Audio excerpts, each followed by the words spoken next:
December மாதம் 28ஆம் தேதி சனிக்கிழமை, புனித மாசில்லாத குழந்தைகள் விழா. முதல் வாசகம்.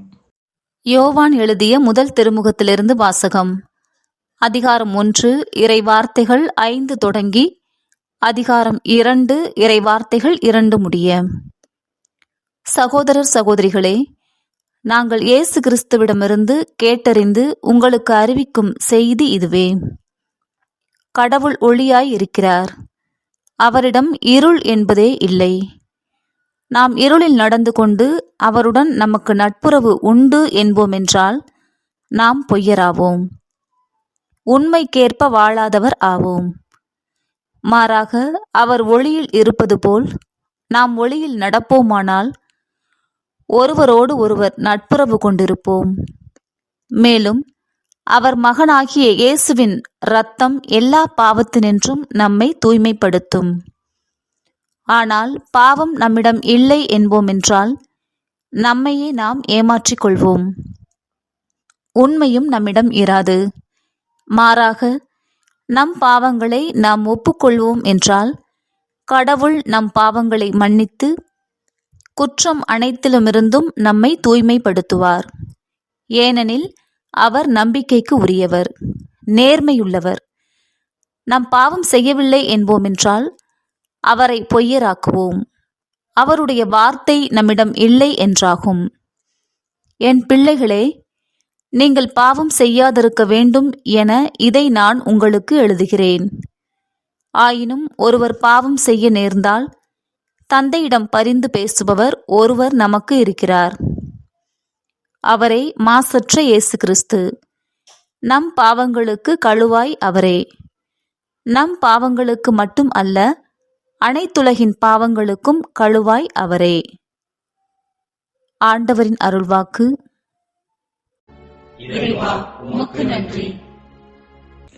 நற்செய்தி வாசகம். மத்தேயு எழுதிய தூய நற்செய்தியிலிருந்து வாசகம்.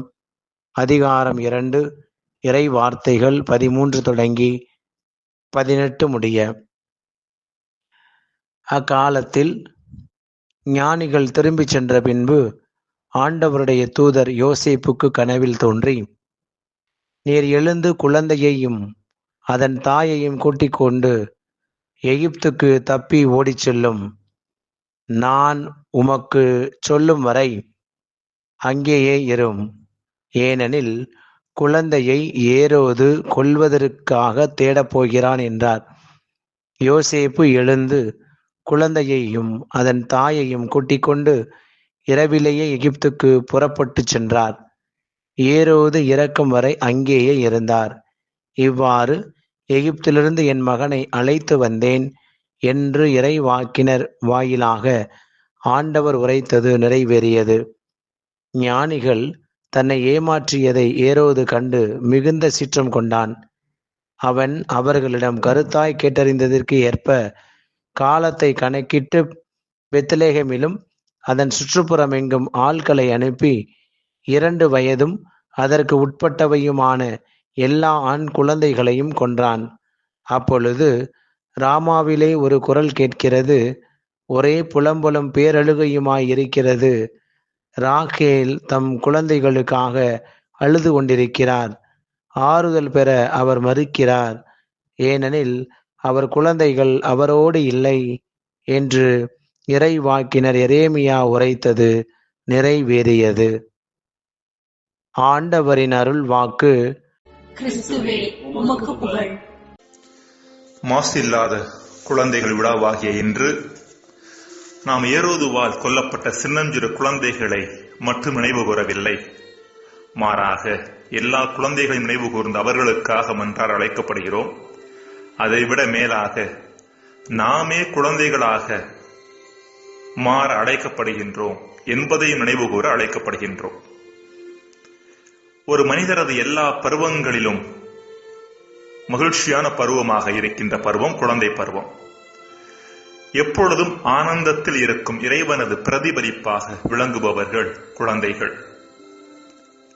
நாமும் நம் இழந்து போன மகிழ்ச்சியை மீட்டெடுக்கும் பொருட்டு குழந்தைகளாக மாறுவதற்கான அழைப்பை இயேசு நமக்கு கொடுத்துள்ளது நம் அனைவருக்கும் தெரியும்.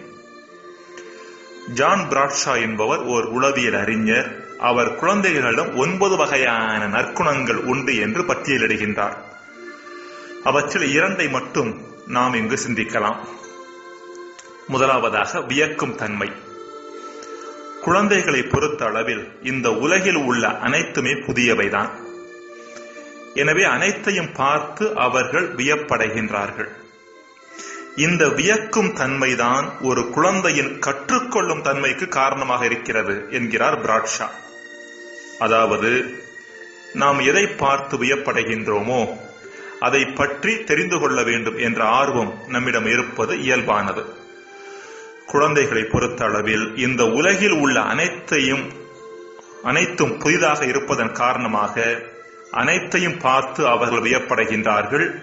இந்த வியப்பு அவற்றை பற்றி தெரிந்து கொள்ள வேண்டும் என்ற தூண்டுதலை குழந்தைகளுக்கு கொடுக்கிறது.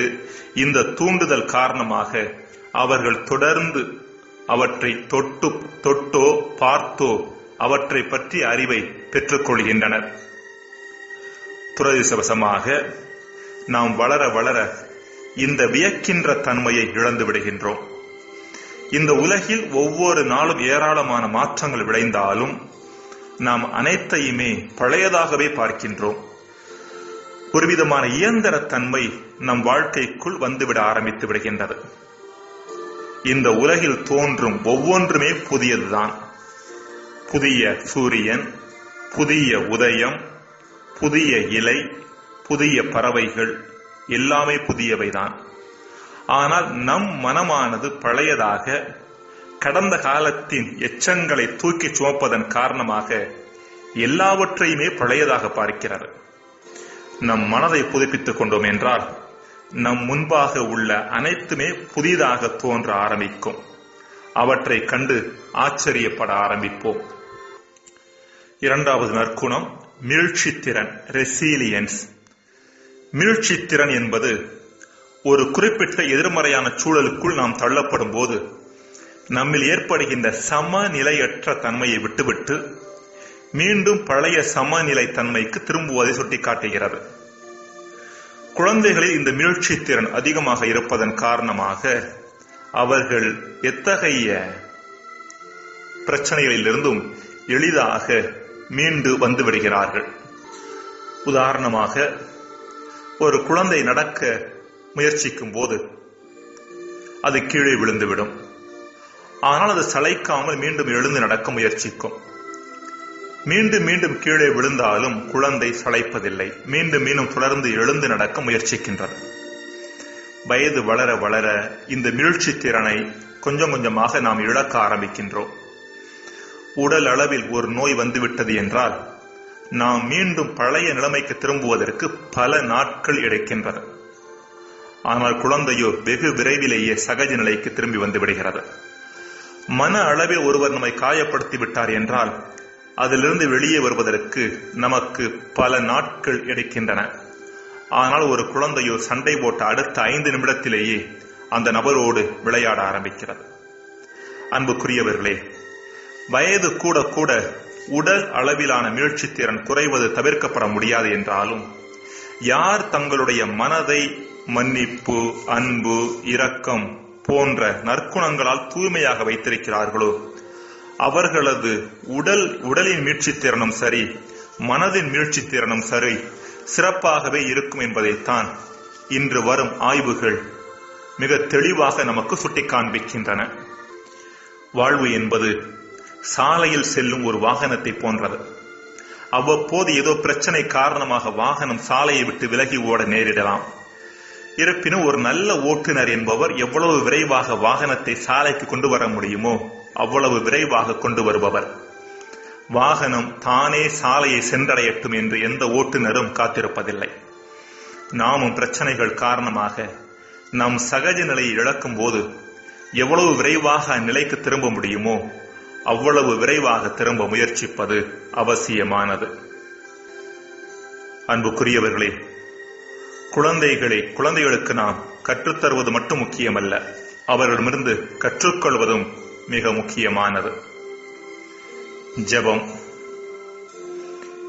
இறைவா, குழந்தைகள் எங்கள் வாழ்க்கை ஆசான்களாகவும் இருக்கிறார்கள் என்பதை உணர்ந்து அவர்களிடமிருந்து கற்றுக்கொள்ளக்கூடிய தாழ்ச்சியை எங்களுக்கு தாரும். ஆமென்.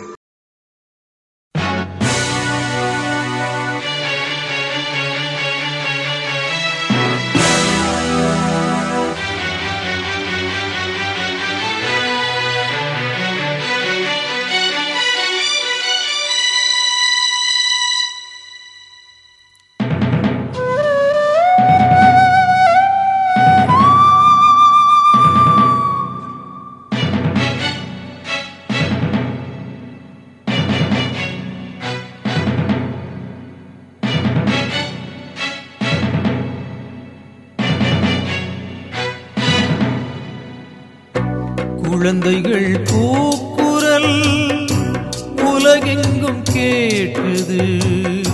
யூதேயா பேரழுகை தொடர்கதையானது. குழந்தைகள் கூக்குரல் உலகெங்கும் கேட்குது. யூதேயா பேரழுகை தொடர்கதையானது. ஏரோதின் உருவினிலே எத்தர்கள் வாழும் வரை எத்தனை குழந்தைகள் சேருமோ கல்லறை.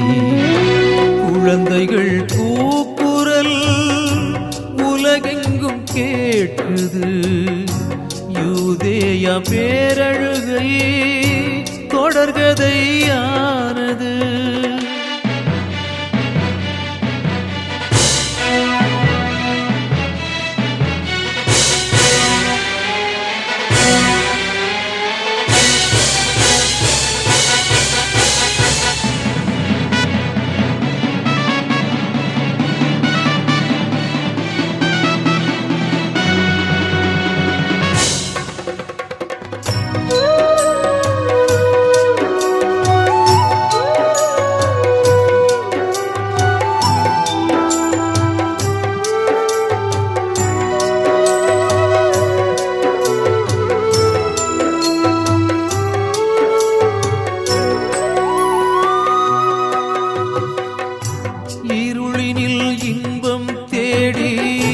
கருவினை கலைப்பவர் கோடி கருவறை கல்லறையானதே.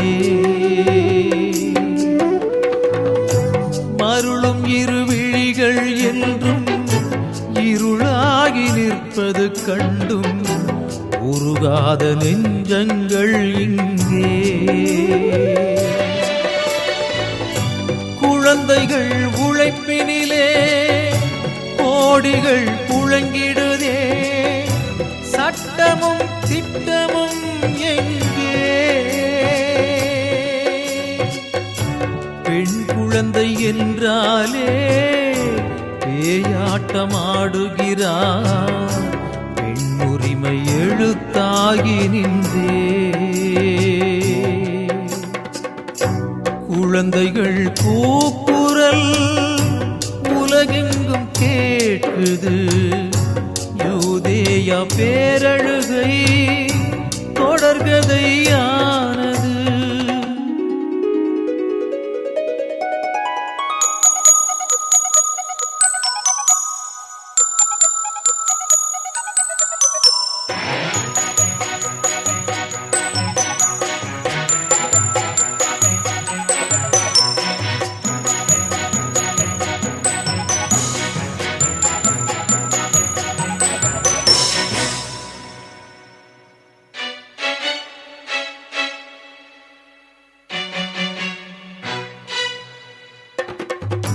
குழந்தைகள் நலமே வாழ குழுக்களாய் உழைத்திடவாரீர். குழந்தையும் தெய்வமும் ஒன்றே. இருள் சூழ்ந்த விழிகள் இரண்டும் தழும்பேறும் விரல்களைக் கண்டும் தடை செய்ய எழுவோம் இன்றே. படித்திடும் காலத்திலே பணி செய்தல் முறையல்ல. எதிர்காலம் கேள்வியாய் மாறும். இளமையின் அனுபவங்கள், இன்முக தரிசனங்கள் நிகழ்கால வரமாக வேண்டும். குழந்தைகள் கூக்குரல் உலகெங்கும் கேட்குது. யூதேயா பேரழுகை தொடர்கதையானது. குழந்தைகள் கூக்குரல் உலகெங்கும் கேட்குது. யூதேயா பேரழுகை தொடர்கதையானது.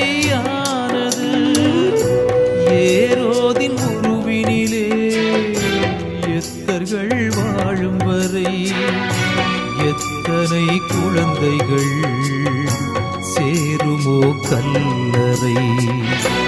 குழந்தைகள் கூக்குரல் உலகெங்கும் கேட்குது. யூதேயா பேரழுகை